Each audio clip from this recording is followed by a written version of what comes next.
Oh, great. I'm honored to be here. Thank you all very much. Many of you Latvians are familiar with the amadou mushroom that grows on birch trees, and this hat is made from this mushroom. So there's been a long history of use of mushrooms in Europe and indeed around the world. So I want to share my screen here. I have about 40 minutes, and I have a lot of material to go through. So let's see if this will work. Looks like it might. Okay, let's go back. Okay, so I'm going to talk about psilocybin as an ancient medicine, and I'm honored to be in this conference. My sister-in-law, Inga, is from Latvia. She speaks 7 languages. I can see with Latvians, that's not unusual. But in any event, so I have a long ancestral ties to Europe and to England. This is where I live currently. I live in a remote island in Desolation Sound, British Columbia, on the unceded territories of the Kalus people. This is where I have focused much of my energy. There's lots of old growth forests, and this property you see here in the foreground is where our new nonprofit is being established. My disclosures are, I do own a company at Fungi Perfecti. I have 45 employees. I own the whole company. I have no debt. I have no other partners. We produce a host of mushroom product line. That's the sales of which have been fueling our research. I'm a co-founder of Mycomedical Life Sciences. We raised $60 million in pursuing psilocybin and neurogenesis, psilocybin mushroom analogs, and neuroplasticity, neurogeneration, neuroregeneration, and offsetting and treating neurodegenerative diseases. We've created a new nonprofit called the Center for Ecological Consciousness. That is where the thrust of my later years are being focused on that land. And I have written 7 books. And my livelihood, my vocation, and my avocation is the same. Do I have a bias? I certainly do. I chose this career. Anyone who chooses the subject has a bias because of a vested interest in the subject. So I'm happy to say that we are now scope 1, 2, and 3.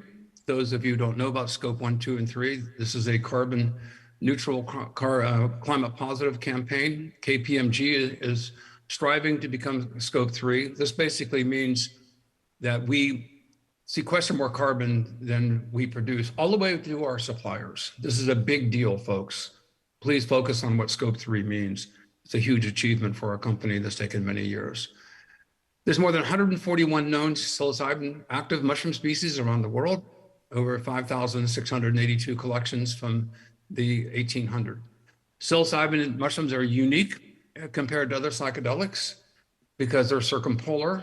They grow all over the world, with the exception of Antarctica so far. And psilocybin mushrooms cross not only centuries of use, but cultures and continents.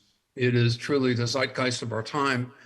And I think it's a unifying subject that brings people together, building bridges, not creating divides. We have a lot of echoes from archaeology on the potential use of psilocybin mushrooms. These are speculative, hypothetical, but the well-known Tassili cave art from southern Algeria and northern Africa, 7,000 years old. The putting magic mushrooms, psilocybin mushrooms into honey has been a long practice over many regions of the world because mushrooms rot so quickly. And the association with cattle is really important as well because Psilocybe cubensis, the most commonly used mushroom in the world, grows from cattle dung. So in Spain, 6,000 years ago, putatively, again, hypothetically, this suggests mushrooms in association with cattle. And then we advance forward to Demeter giving Persephone mushroom around 400 BCE. At the same time, the Eleusinian mysteries were occurring. Now, this is interesting to me because this Eleusinian mysteries that was described by Albert Hofmann, the discoverer of LSD, Carl Ruck, and other researchers, suggested that a fungal concoction, probably from Claviceps purpurea, ergot, was detoxified and made into a psychedelic drink that thousands of people partook. And this persisted for almost 1,500 to 2,000 years. It's a very long practice.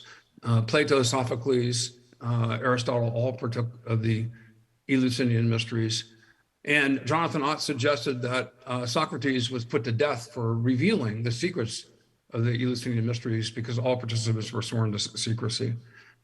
Almost coincident, on the other side of the world, these Mayan mushroom stones were being made, and they persisted into about 500 years AD. And so I find it really interesting, the Eleusinian mysteries and these Mesoamerican mushroom stones that suggest the respect and use of mushrooms. And now this is important for me to emphasize that symbolically and shamanistically, substances are elevated to a state of high status when there's a synchronicity, an entourage of multiple benefits. You look at the birch tree, the birch bark tea, birch bark canoes, birch bark houses. You look at all these different properties of a substance. Mushrooms are uniquely different because they're so ephemeral. In 4 or 5 days, they disappear.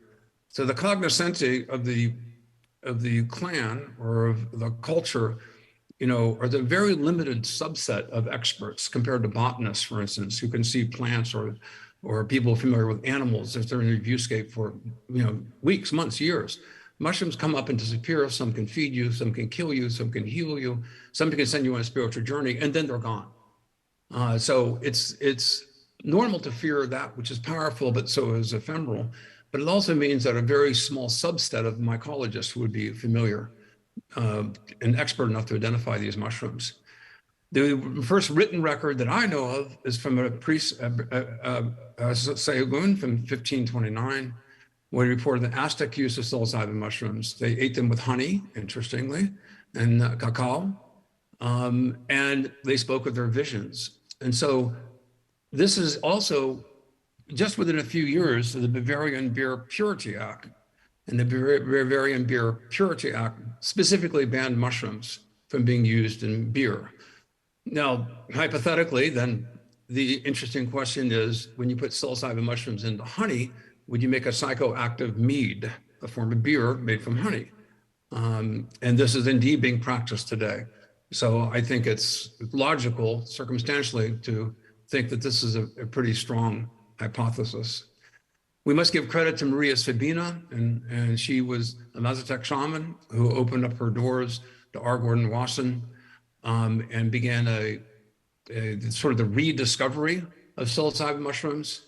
And Valentina Wasson, his wife. Now, I knew R. Gordon Wasson. I met with him several times. I've been to many of his lectures. It's really important to set the record straight that he always gave Tina Wasson credit. Tina Wasson was a mycologist, not R. Gordon Wasson. Valentina Wasson was a medical doctor from Russia. She grew up knowing how to identify mushrooms by Latin binomials. And so it is these two women, Maria Sabina and Tina Wasson, who really deserve an enormous amount of credit. These are actually not just a physician and a shaman.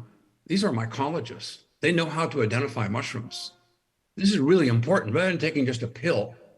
They're part of the experience of going out, and the eureka that many of you Latvians know is the journey, it's the activity of discovery and the connection with these organisms, psilocybin mushrooms, that I think really bolsters the therapeutic benefits compared to being in a hospital with white cloaks and stethoscopes and doctors and taking a white pill. I think there's a greater circumstantial setting benefit from enjoying these mushrooms by participating in their discovery and use and using them in nature. So my brother John first, he turned me on to mushrooms. He came back from this book from Yale, Altered States of Consciousness. Many of you have heard the story. My best friend Ryan's father found the book and burned it, and that inspired me. And so I published my first book on psilocybin mushrooms 45 years ago, when I was the age of 23, Psilocybe mushrooms and their allies. I want to give acknowledgement and thanks and deep gratitude and love to my father, and my brother John, who passed away more recently, and my mother most recently. My father was a great scientist. My brother John also studied neurophysiology.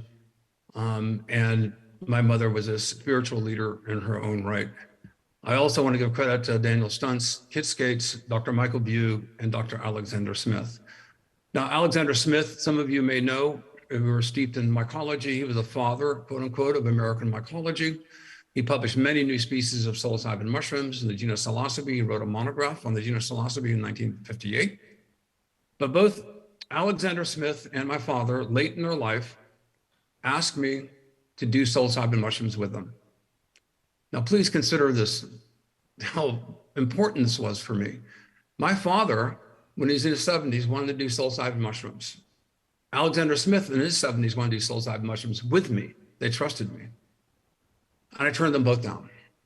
And I turned them both down because I asked them, will your wives, Mona and Helen, do these psilocybin mushrooms with you and with us, with me? And they both said no. And I said, it's not responsible for me to have this incredible spiritual journey with you, and then the next day I leave. I'm not a therapist. I'm not a psychologist. If I shake your worldview of everything you presume to be true, and then I leave, it's not something that I'm willing to do. So this is why I adopted a policy long ago. Nature provides, I don't.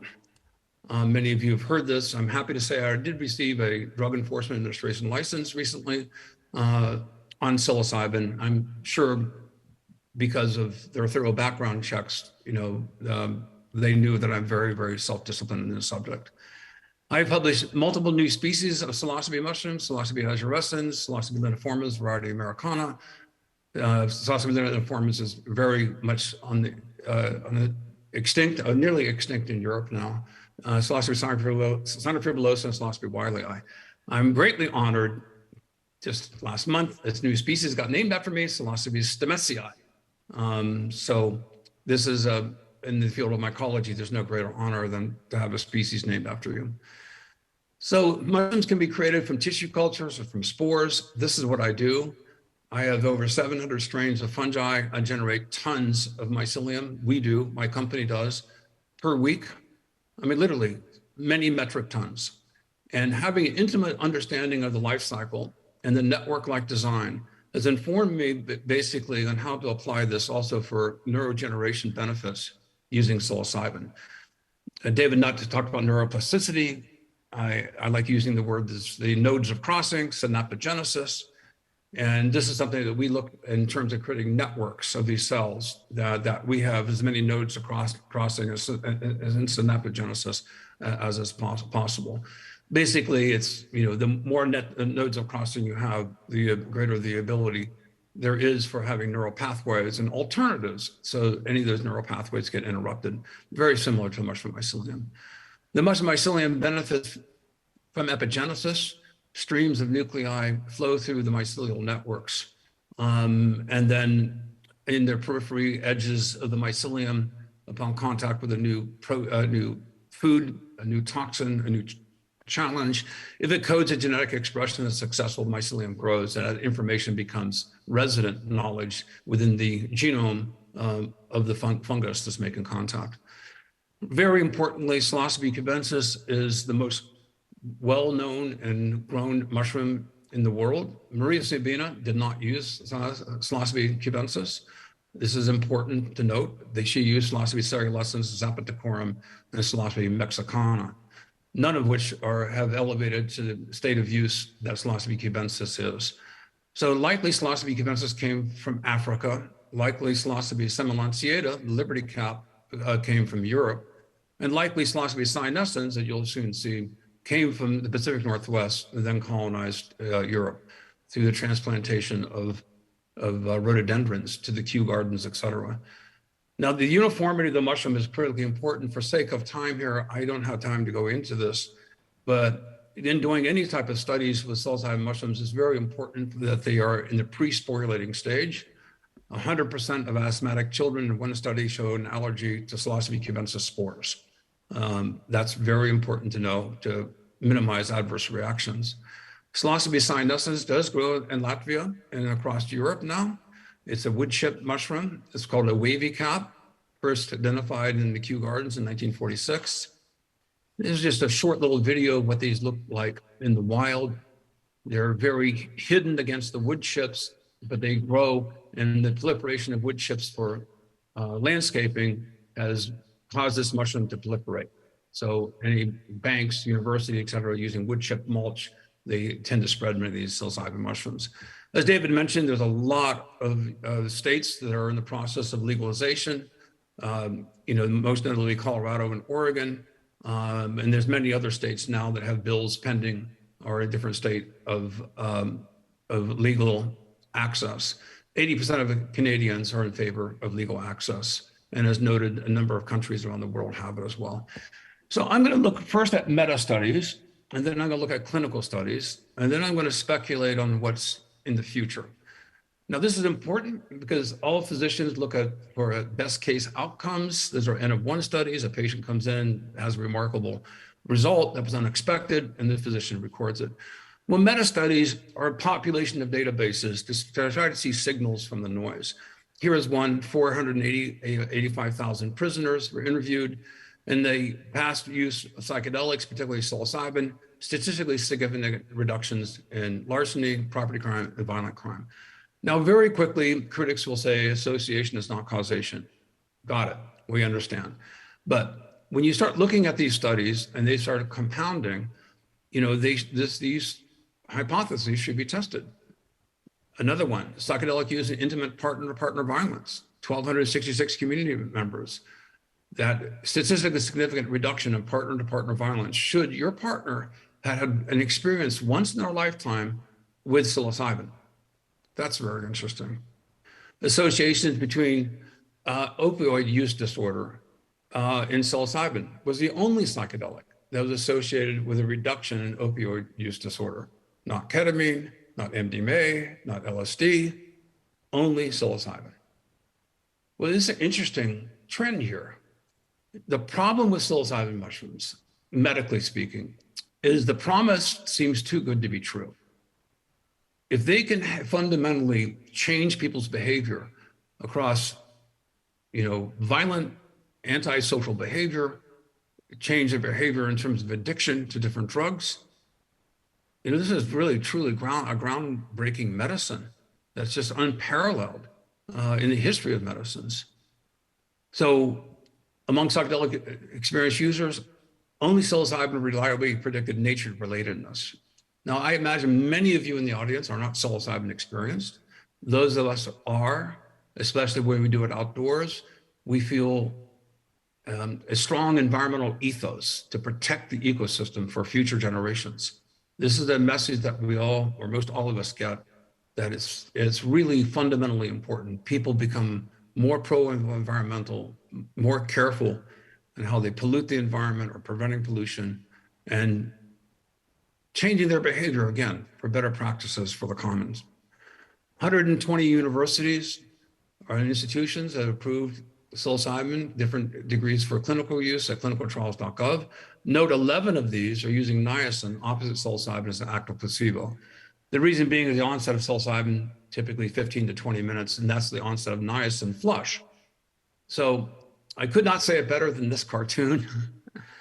And this is the fundamental problem with having placebo-controlled experiments using high doses of psilocybin.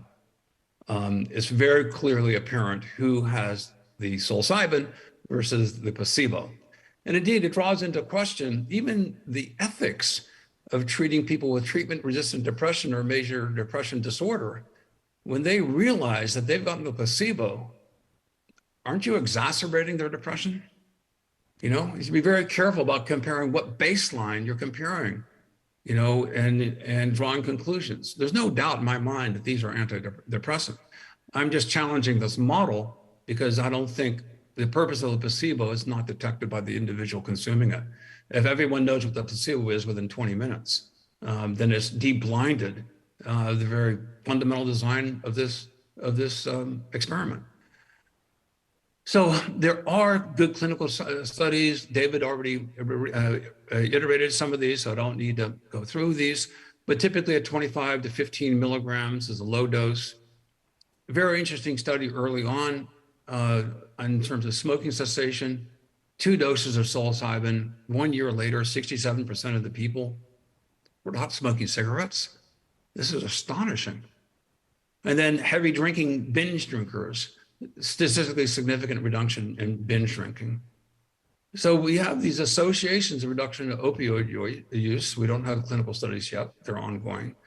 But we do have clinical studies showing reduction in alcohol and tobacco, albeit both of them are small, but these are early signals as well. Johns Hopkins and Roland Griffiths proposed the reclassification of psilocybin from Schedule 1 to Schedule 4. And this is because they're non-addictive. And again, for those of you in the audience who have not done a high dose of psilocybin, when you do a high dose of psilocybin, the next day, when you look at the mushrooms, you say, no way. You're not going to try these for months. They're anti-addictive by their very nature. These are not drugs of abuse. They're powerful drugs. They need a therapeutic capsule. We need to have regimens and controls in place, no doubt. But these are not addictive substances. So psilocybin cubensis at 1% psilocybin contains about 10 milligrams of psilocybin, which is the prodrug becoming psilocin after you consume it. So the 10 milligrams of 1 gram of psilocybin cubensis is a liftoff dose for most people.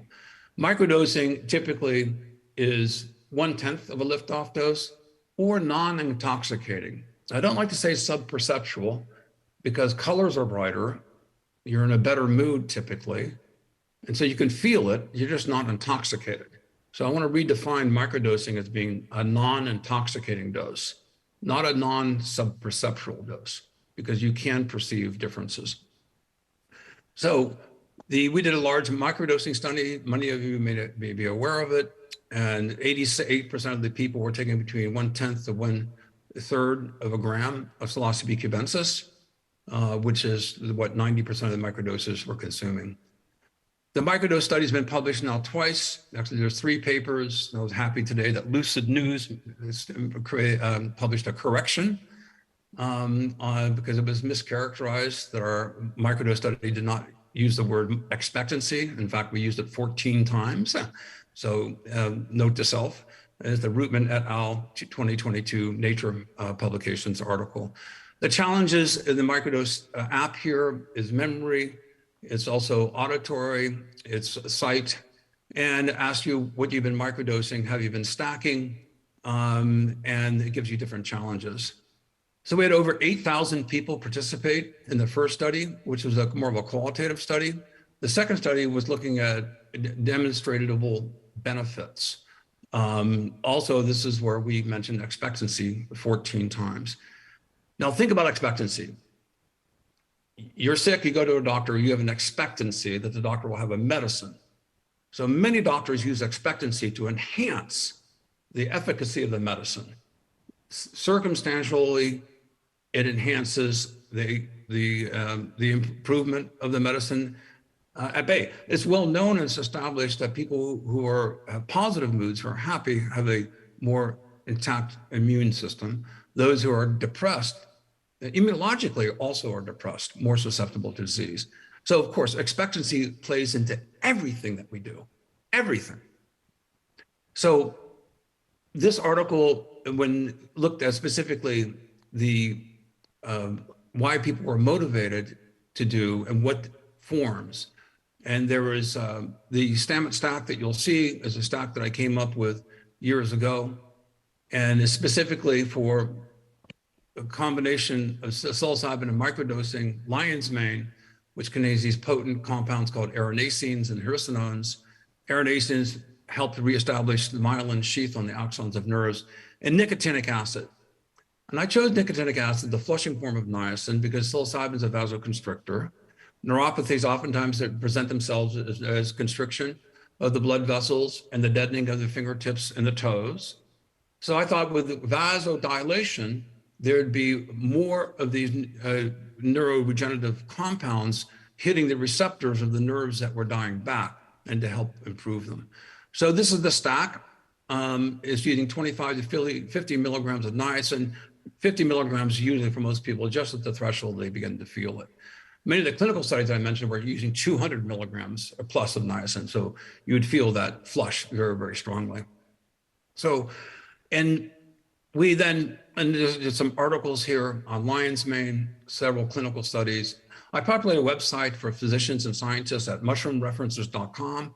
Please go see that website, and you can use thousands of references on psilocybin, on lion's mane, on many of the medicinal properties, unbranded, no advertising, just the pure science. So mushroomreferences.com is a great resource. So the finger tapping test is something we zeroed in on because expectancy is a complicated issue. And so I asked my colleague, Dr. Pam Crisco, don't we have a test that's outside of expectancy, like a motor test? And she goes, yeah, so we have a lot of tests that are in this app. And we have a psychomotor test, which is the finger tapping test. It's a validated test for Parkinson's, Alzheimer's, traumatic brain injury, many other forms of neurodegenerative diseases. Many of you have taken the tap test if you've hit your head or had a sports injury and you have neuroinflammation. Oftentimes you lose the ability of frequency of tapping, which then comes back. And for the Alzheimer's, Parkinson's, and other forms of age-related dementia or from neurotoxic viruses, unfortunately, it's a decline in dexterity. So the take home was in the second study with the 55-plus-year-olds, we didn't see it with the under the age of 55, but people compared who were not stacking to people who were stacking. And then only the people who were stacking psilocybin, lion's mane, and niacin show a significant increase from 48 taps to 68 taps in 30 days, taking 3 to 5 times per week.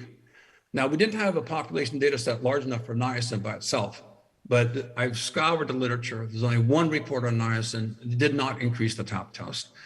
So we are designing clinical studies, specifically stacking psilocybin with niacin, psilocybin alone, and then niacin alone.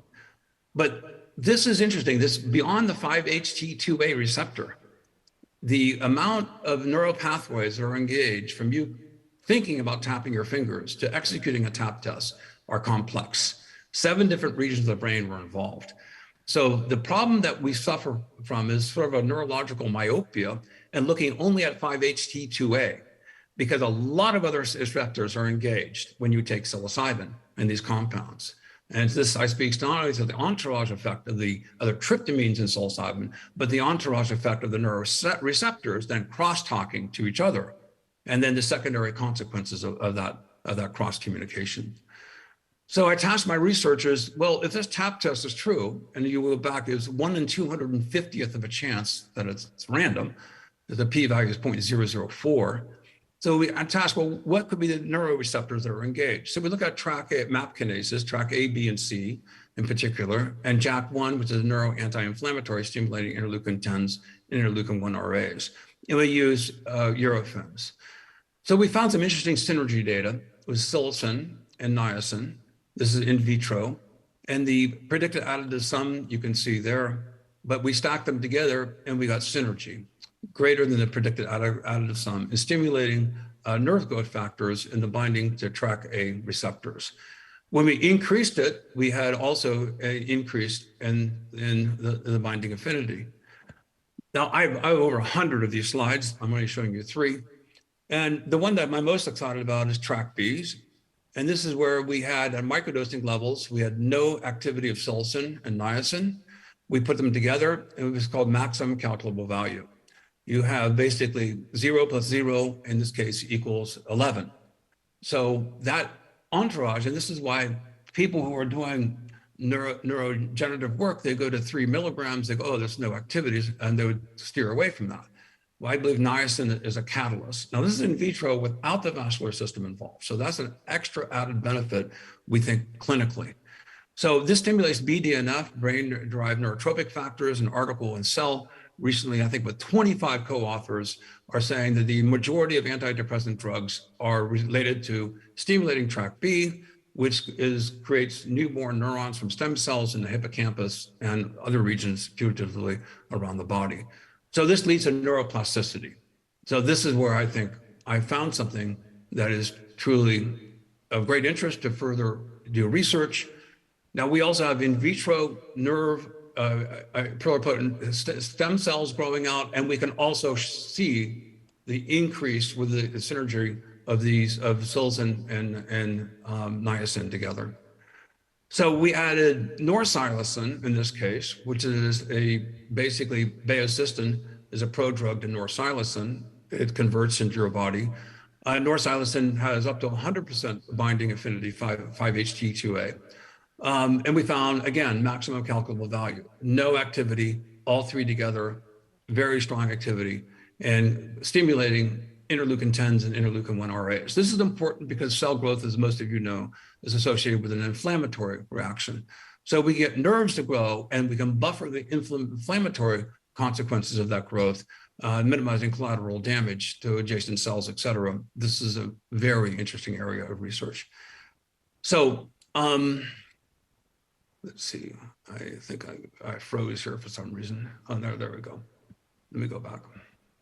So the bottom line theory here is niacin is a catalyst to activate multiple neurogenerative receptors across the neural landscape. It adds in vasodelivery because of the vasodilation. Lower doses of psilocybin tryptamines could be beneficial, especially when combined with niacin and lion's mane. And the entourage effect contributes to psychomotor performance with lion's mane and niacin. I was very happy to hear that David referred to a clinical study being designed for stroke victims at sub-hallucinogenic levels. Well, by definition, that's microdosing. And they're doing that because they're seeing the same results that we've seen. Microdosing stimulates neurogeneration. You don't have to get high in order to have the benefit. Now, we need to prove this clinically. And all this discussions about cell line work is meaningless when you need to actually look at patient outcomes. And so this is something we're really looking forward to in testing. We have a number of clinical trials designed that'll be launching this past year. Now, the common delivery system that end users make is using chocolate. They'll weigh out their microdoses, they'll make chocolate. And then my advice is to put laxative on the chocolate bottle so people don't make a mistake and inadvertently consume them. But I think this is the combination of niacin, lion's mane, and psilocybin, and or psilocybin and niacin, I think could be a game changer in creating psychomotor performance. Now let's keep this in context, because many of you know this to be true. I know, and I've many reports, of some people taking 5 grams of psilocybin cubensis, dried, with another person taking the same amount, and that other person had no effect whatsoever. The other person had a massive effect. We're all on the spectrum. So, and most of us are healthy normals on the spectrum. So we can look at age-related diseases, we can look at neuropathies, we can look at depression, et cetera, but the majority of us, we all suffer from one age-related disease, and that is just getting older. So I think this is a potential game changer for offsetting neurodegeneration in age. I think there's a potential of not only increasing agility of people tapping their fingers or using the computer or playing guitar, doing a piano, preventing people from falling. This is a fundamental potential breakthrough in medicine across a wide spectrum of indications. And I also want to correct the record. To date, there has not been one clinical trial that's used the Stamets stack and followed the Stamets stack protocol, despite what many of you have heard. Read the literature. They are not using the Stamets stack. They're not using the Stamets stack protocol. Now, whether it's beneficial to do it every 3 days, 4 days, and 1 week with psilocybin alone or psilocybin stacking, we don't know. But this is something that we can test. So when we go from this massive potential to narrowing the field and making it appropriate for different target groups, that's the challenge that we face as researchers and medical clinicians. And I'm looking forward to being able to disambiguate many of these subjects. The canvas cannot be painted black and white. There is a whole spectrum of activity from microdosing to macrodosing to stacking or not stacking. And I think this research in the future will give us many of these answers. So I want to thank my research team. I have 10 full-time scientists. We published in 77 peer-reviewed publications thus far, mushroomreferences.com. And as David ended with 2 quotes, these are 2 quotes from Einstein that I really like. The leap in consciousness, and only when you're first aligned with your spiritual nature, then can see many of the breakthroughs in thinking and in medicine. My acknowledgements, and thank you very much. Thank you. And we have a few questions. Could you comment on the high price of recently legalized psilocybin-assisted therapy in Oregon? The price was around $3,000 per one session. What is your opinion about this? Well, it's an industry. There's money to be made. I do believe we need government controls, but I believe individuals, we have a right to our freedom of consciousness. Anyone should be able to possess psilocybin mushrooms for their own personal use and that of their family without government controls. It's extremely inexpensive. 25 cents to $1, per large dose, compared to $3,000. No, I do agree you need therapeutic support. But when you institutionalize and create a commercial structure to follow all the governmental guidelines and all the safety protocols, the infrastructure is expensive. And we also have to be able to, the model needs to be financially successful to be perpetuated. So I am also pretty astonished that these prices would be so high.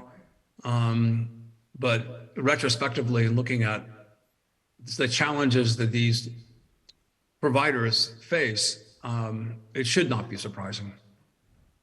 The second question, do you think that microdosing might be more effective after having a meaningful psychedelic experience that was serving more as a reminder of it and the lesson learned, rather just only working as mood booster? This is my favorite question, and I thank you so deeply for bringing this question up. And this is where I wanted, there is an artificial divide between microdosers and macrodosers. Is unnecessary. When you look at Roland Griffith's seminal article 14 months later, when they interviewed the patients and their friends and their family, significant change for the better in their behavior. But the patients reported just remembering the experience was therapeutically beneficial. So the common thing happening in Canada now is a macrodose followed by microdosing. You have this epiphany, you have the new neurological pathways that have been revealed to you. And then by microdosing, you're reenacting, you're remembering, and then you're re-stimulating those neurological pathways by titrating some of that psilocybin back into your system. So I don't see these as adversarial extremes. I see this as part of a continuum. So I think that is the modality that is going to eventually, we want to test that modality, but a macrodose for therapeutic support followed by microdosing, I think can lead to the best possible outcome yet to be proven. Thank you for that question. It's an excellent question. There's another question. How do you see Korean and natural farming practice as a method to heal our soils? Collecting and propagating local microbiomes. Can you repeat that question? The question is about the natural farming practice in Korea, and what do you think about collecting and propagating, promoting the local microbiome in our soils, like microbiome in Canada, in Ontario, or in British Columbia, or microbiome here in Latvia? The local microbiome that we have in our soils, and how it is important for mushrooms. Oh my gosh, I say there's the microbiome and the mycobiome, subset of that. And I do believe mycodiversity is biosecurity. Now, I'm preaching to the choir here. I'm speaking to Latvia because it's such a long tradition. But us mycologists are few and far between. We're underfunded, underrecognized. Yeah, the subject we study is so fundamental to the health of the biosphere for all the organisms in the biosphere. And this is where protecting the forests and mycodiversity and biodiversity is absolutely critical. So this is where the research scientists out there who don't know how to identify any psilocybe mushroom, they're at a major disadvantage experientially. If they could witness what we witness in the maturity of a mushroom, how it rots, how quickly it changes, they would get a keen insight into the life cycle that would be much more informative to them in their scientific investigations. I am totally shocked that the vast majority of clinicians studying psilocybin mushrooms have never collected them, don't know how to identify them, have no experience with the adventure into nature and connecting with these organisms.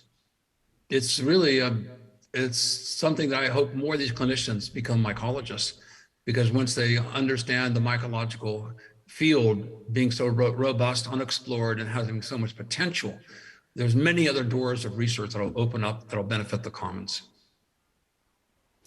Okay, thank you so much for your presentation and the answers to our questions.